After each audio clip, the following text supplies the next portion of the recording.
Sveiki, esu humanitarinių mokslų daktaras Andrius Martinkus.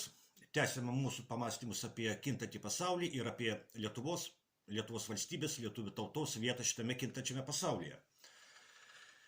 Dėkoju Viktorijai, Mariui ir Gintarui už kanalų parėmimą. Dėkoju už tai, kad žiūrite, už tai, kad prenumeruojate, už patiktukus, už komentarus. Tai ką, ir vėl naujas karas.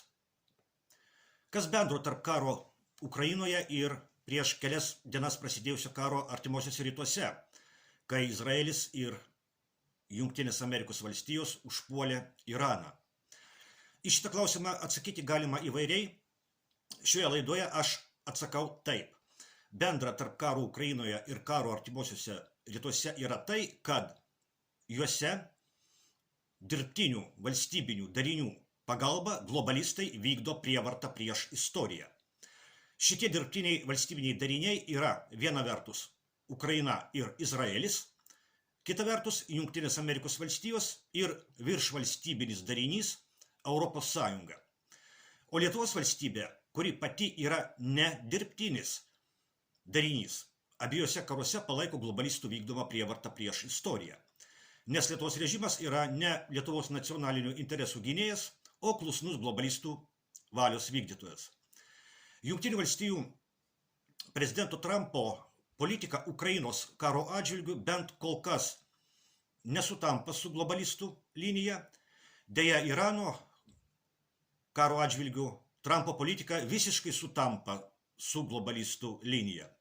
Todėl ir Lietuvos režimo propaganda kritikuoja Trumpo politiką Ukrainos kare ir gyrė Trumpo politiką Irano atžvilgiu. Pažvelkime į šią situaciją atidžiau.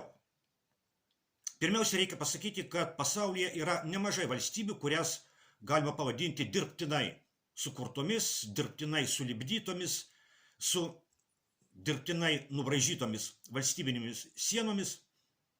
Savaime tai nėra kažkokia blogybė. Pavyzdžiui, Belgija. Belgijos karalystė yra 1830 metais sukurta valstybė, kuri atsirado taip nusprendus didžiosioms Europos valstybėms. Belgija sudaro dvi dalis – Flandrija ir Valonija, kuriuose gyvena dvi skirtingos tautos – flamandai Flandrijoje ir valonai Valonijoje. Flamandai kalba olandų kalba, valonai kalba prancūzų kalba. Ir abiejose dalyse, ypač Flandrijoje, yra žmonių, yra politinių partijų, kurios pasisako už savo atskiros valstybės sukūrimą, nes jie mano, kad Belgija yra dirbtinis valstybinis darinys. Bet flamandai ir valonai tarpusavėje gyvena taikiai, o ir pati Belgijos valstybė netapo karo priežastimi. Tuo tarpu dirbtinės Ukrainos ir Izraelio valstybės ne tik tapo didelių karų priežastimi, bet dar ir tokių karų, kurie gali pereiti į branduolinį karą. Kodėl taip atsitiko? Pradėkime nuo Izraelio. Izraelio valstybė buvo įsteigta 1948 metais. Ją įsteigė valstybės nugalėtojas Antrajame pasaulinėme kare. Tai yra Jungtinės Amerikos valstijos, Didžioji Britanija, Tarybų socialistinių respublikų sąjunga. Na, jeigu kalbėti tiksliau, Izraelio valstybė buvo įsteigta Jungtinių tautų organizacijos, pagal Jungtinių tautų organizacijos rezoliuciją, bet pagrindinės jėgos, kurios sutarė dėl šitos valstybės atsiradimo, tai buvo būtent Jungtinės valstijos, Didžioji Britanija ir Tarybų sąjunga. Izraelio valstybė, tai yra žydų valstybė, buvo įsteigta ten, kur kadaise jau egzistavo žydų valstybė. Bet tas kadaise buvo labai seniai. Tai buvo prieš beveik 2000 metų. Jeigu būti tiksliems, prieš 1900 metų. Senovis žydų valstybingumas Palestinoje su pertraukomis egzistavo beveik 1000 metų, iki 70 metų po Kristaus gimimo iki 70-ųjų mūsų eros metų. Tais metais, 70-ais mūsų eros metais, romėnai numalšinę žydų sukilimą sugriovė Jeruzalę ir Jeruzalės šventyklą. Tais metais žydų valstybingumo istorija artimuosiuose rytuose pasibaigė. Daug žydų buvo arba išvaryti iš Palestinos, arba patys išvyko, bet daug žydų liko gyventi Palestinoje ir gyveno ten iki pat žydų valstybės įsteigimo 1948 metais. Bet žydai, kurie iš kartos į kartą tuos beveik 2000 metų gyveno Palestinoje, sudarė to krašto gyventojų mažumą. Natūralu, per 2000 metų, aišku, kad pasikeitė kartos, pasikeitė tautos.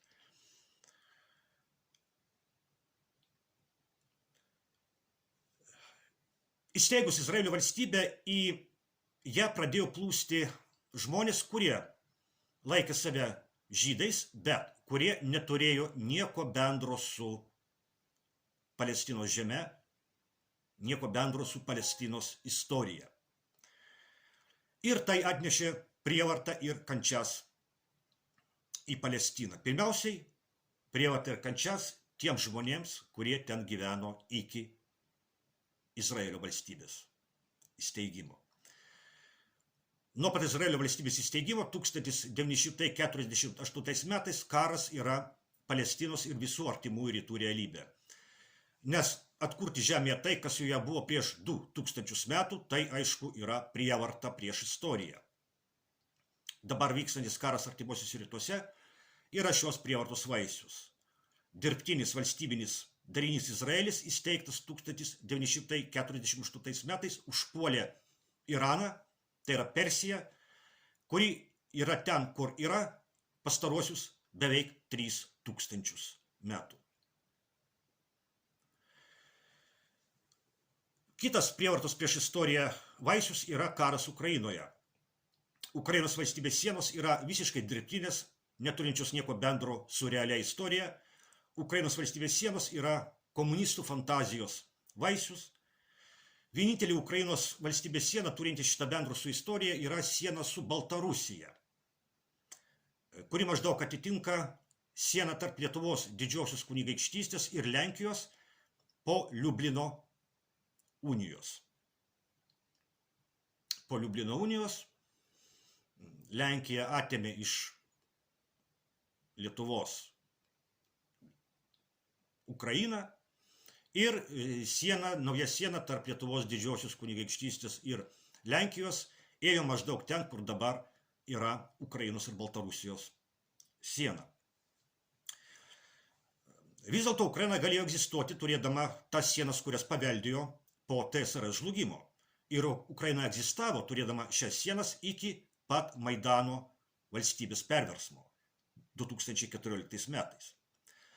Karas Ukrainoje yra vakarų globalistų Rusijos karas, kuriame globalistai savo pinigais ir ginklais, bet Ukrainos rankomis ir krauju kariauja už istorijos pabaigos pasaulį, už savo pasaulinį viešpatavimą, už tą pasaulio tvarką, kuri atsirado po TSRS žlugimo 1991 metais. Apie tai esu daug kartų kalbėjęs savo laidose. O šioje laidoje tik akcentuosiu paralelę tarp Izraelio ir Ukrainos. Izraelis įsteigtas 1948 metais užpuolė Iraną, turinti 3000 metų civilizacijos istoriją. O Ukrainoje atsiradusioje tik 1991 metais po Maidano perversmo 2014 metais režimas paskelbė karą keliems šimtams metų turinčiam Rusijos istoriniam ir kultūriniam palikimui. Ir tai, aišku, irgi buvo prievarta prieš istoriją. Taigi turime dirbtinius valstybinius darinius Izraelį ir Ukrainą, kurie yra du didžiausių dabar vykstančių karų židiniai. Bet šitie dirbtiniai valstybiniai dariniai veikia palaikomi kitų dviejų dirbtinių darinių – Jungtinių valstijų ir Europos Sąjungos. ES dirbtinumas yra akivaizdus, o Jungtinių valstijų dirbtinumas yra sąlygotas to, kad ši valstybė faktiškai yra iki europiečių ateimo ten gyvenusių tautų genocido rezultatas.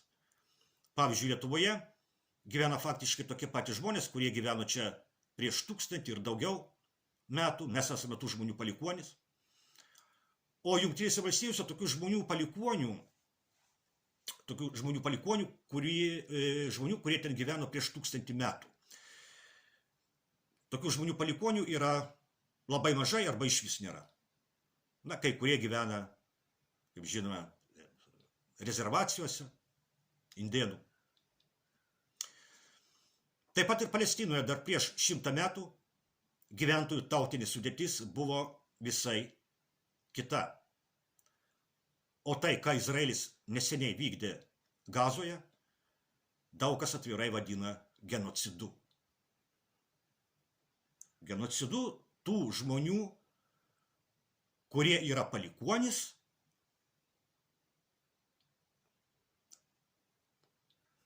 žmonių, kurie gyveno ten iki Izraelio valstybės įsteigimo.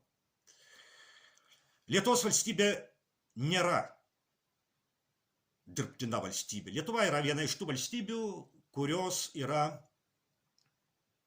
galima sakyti, natūraliai atsiradusios toje vietoje, kur ir turi būti. Lietuvos valstybėje gyvena lietuvių tauta, žmonės, kurių protėviai gyveno čia prieš 1000 ir daugiau metų. Deja, Lietuvos režimas negerbė Lietuvos istorijos, negerbė Lietuvos istoriškumo. Lietuvos režimas palaiko globalistų vykdomą prievartą prieš istoriją, prievartą, kuri vykdoma dirbtinių valstybinių darinių pagalba. Irano kare Lietuvos režimas palaiko dirbtinį Izraelio valstybinį darinį, Ukrainos kare palaiko dirbtinį Ukrainos valstybinį darinį, kurie abu yra globalistų įrankiai. Ir to pasiekmės, tokios politikos pasiekmės gali būti labai liūdnos Lietuvai ir lietuvių tautai. Prisiminkime dabartinio Lietuvos režimo tėvo Vytauto Landsbergio, garbintojos Nijolės Oželytės žodžius, kad po 100 metų Lietuva išnyks ir tai, pasak jos, bus gerai. O man nėra gerai, dėl to ir darau šias laidas.